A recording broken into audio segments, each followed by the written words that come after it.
We're back at Bayside for wrestling tryouts, which means we may be seeing a lot of this. Kinky. This has been another live report for KKTY. Who are these reports for? No matter, here comes the plot. Hello, Christy. Can you tell me where Coach Sonsky is? I'm here to try out for the wrestling team. But you're a girl. Oh, this is going to be a Jessie episode, isn't it? Like with many high school teams, the coach is also a teacher. You likely remember Coach Sonsky from the Eric Tramer saga. And he ain't putting up with no dames trying out. This is a gym, not a Jane. Hey fellas, boys rule and girls drool, am I right? It's time to play Spot That Other Guy from Starship Troopers, Casper Van Dien. He's trying out for wrestling. But he's no ally of Christy's, but Zack is, because he always listens to his wiener. And how does he propose to help? Through the power of the radio. Now, two things to note here. First, did that transition seem rushed to you? Well, Christy, I'm Zack Morris, and I'm gonna help you get that chance. Guys, I want you to meet Christy Barnes. It might be because there was a deleted scene which would have padded both ends. We'll discuss this deleted scene later, but not before we look at a second thing of note, the updated KKTY stuff. The mobile station is no longer red with a clashing tiger outlined logo, but a new blue with a hip, stylish logo. I guess this is a good thing to throw precious budget dollars at? Also, we've got some new posters on the wall. Gone is Paula Abdul, this mystery hunk and this hodgepodge of printouts bid a hearty welcome to Run DMC. Some posters I can't quite make out. The answer to what happened to Eric's Motley Crue and Bon Jovi posters. And a poster that answers, what mode are we supposed to be in right now? Depeche. Jessie is appalled that Christy can't try out for wrestling, and Zack wants to take the fight to the top. Which Screech thinks means President George H.W. Bush. But listen to how he says the name. President Bush is too busy. Ha! Puberty. Oh, you twink, we'll take it to Mr. Belding. This is the second time that Screech has been called a twink. That's because he didn't show up, you twink. Was this Saturday morning's way of saying, Ha! Gay! well, taking this to the top will be fruitless. Mr. Belding finds the whole thing hilarious. At the max, Kelly is mad at Lisa. Yeah, we'll get to it. Zack shows up with a radio for Jessie's appeal to the masses. There were a lot of snorts and grunts heard at Bayside yesterday, and they weren't just from the sweaty red-faced wrestlers. They were from the snouts of Bayside's two biggest sexist pigs, Coach Sonsky and Principal Richard Belding. Two things here. This was some excellent writing. The theme keeps with Jessie's stance that men are pigs, and it subverts expectations by redirecting the wallowing imagery from the wrestlers to Sonsky and Belding. Very nicely done. Also, like everyone else, Ponytail here loved the hit piece, and it looks like Homeboy is going up for a sloppy high five, but his arm just awkwardly bounces on that other dude's arm, and they just kind of linger there for a second. It's weird. Get off me, bro. Now this next scene is crazy. After some serious protesting, Coach Sonsky agrees to see Christy wrestle. And, in classic Saturday morning fashion, Christy gets the win and earns the respect of all of the men. And Zack gets his just reward. So why is this scene crazy? For starters, how about the chants and battle cries?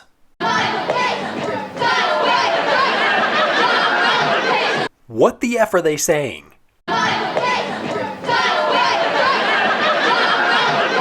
I think I hear down with pigs and go home pigs and fight the pigs all in different meters and tones. Why don't they have a unified chant?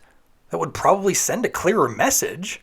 It is absolute pandemonium in the gym. It is pandemonium, and Serial Killer is loving it. And these signs aren't helping. Sure, some of them are fine, like Kelly's, which reads Down with Coach Oink and Principal Pig. Marisa Lopez has a good sign that says We Support Christy. I even like the random short girl repping the chess club with The Chess Club Says Your Move, Belding. What about Jessie's sign? Stop Macho Pigism? What are we supposed to do with that? is gibberish. And then there's freaking Margot in the stands with a Bayside Nerds Unite for Women. You're the only nerd, so are you really united? And then there's this gem. Female athletics supporters. Excellent in sentiment, but it just makes me think of sports bras. Adding to the craziness is the fact that Rodriguez here, played by second-degree karate belt earner Jorge Angat Jr., was 28 years old. And then there's Christy's victory actions. First, she gets the pin, and then does this pelvic thrust sort of thing. Was she told to do that?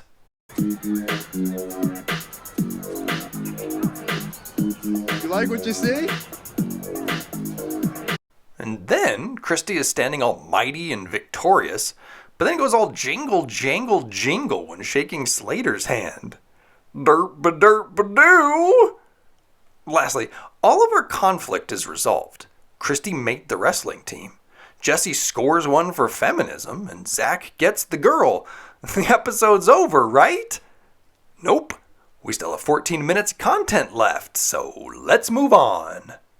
Since Christy didn't even break a sweat crushing Rodriguez, she stays in her gym clothes for a celebration at the max.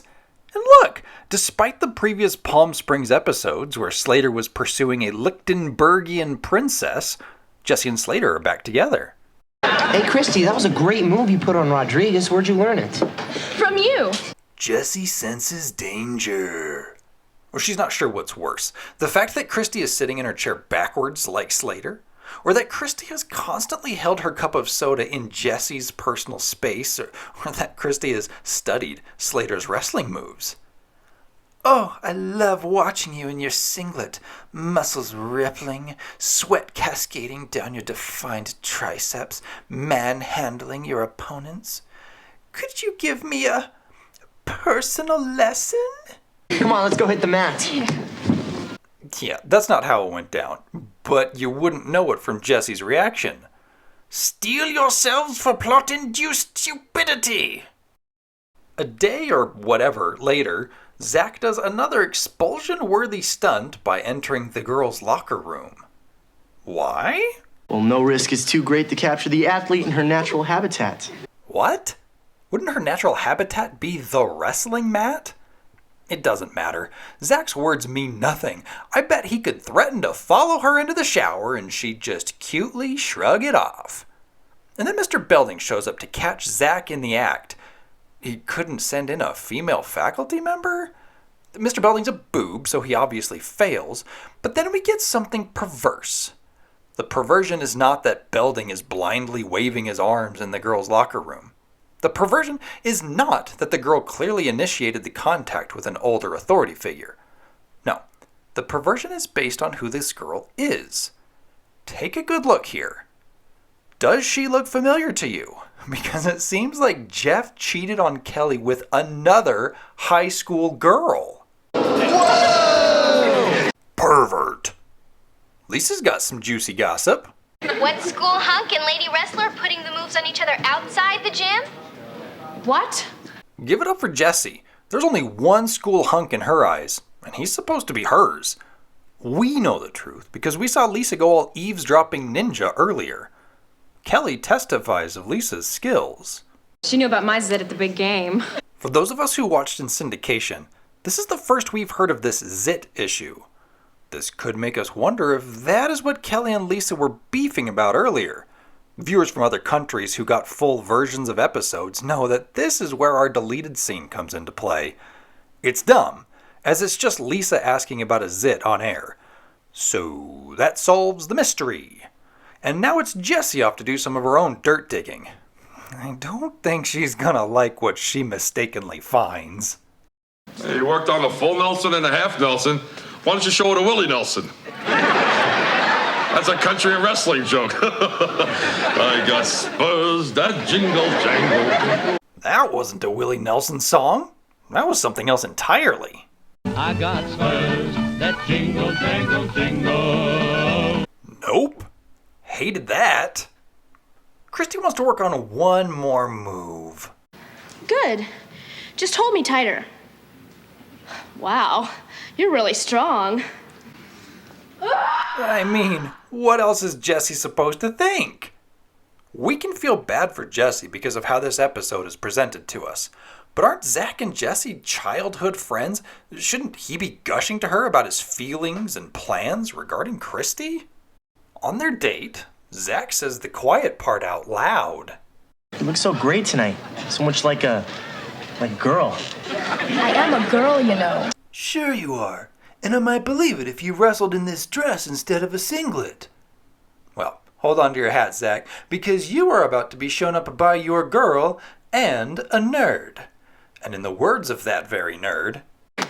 You're not so tough. And hey, Home Alone guy is a nerd in this episode. But he was also the rando getting the banana split earlier? Kinky. I think my balls are in your purse. Things quickly sour for Christy when Jesse very publicly renounces her support. And then Zack gets all squirrely at having been emasculated. So Christy quits in frustration. It's like this episode never happened. Zack finally gives Jesse the 411 on his feelings for Christy, and they both realize what fools they have been.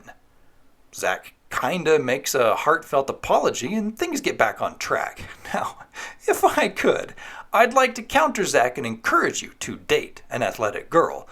They wear workout clothes a lot, and it's quite nice.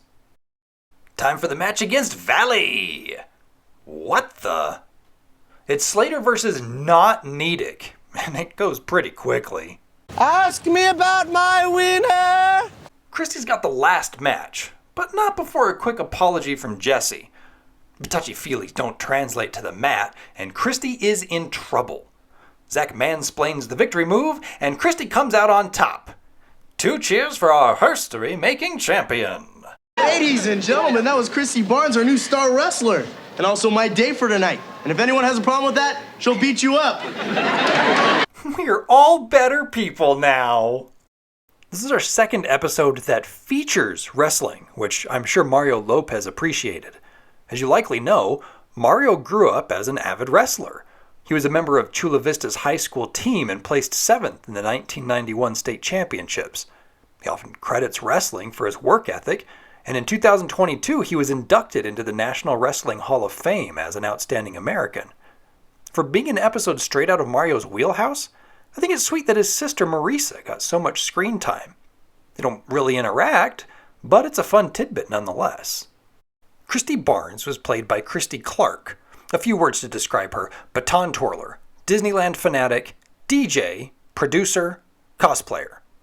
Her on-screen roles include Roseanne, Hang Time, Nikki, and Weird Science. She also had 2 appearances in Boy Meets World. In Season 1, she played Topanga's sister Nebula, a fetching young lady that Eric fancies.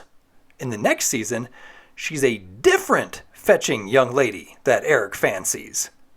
TV is magic. Yeah, the wrestling team's for guys.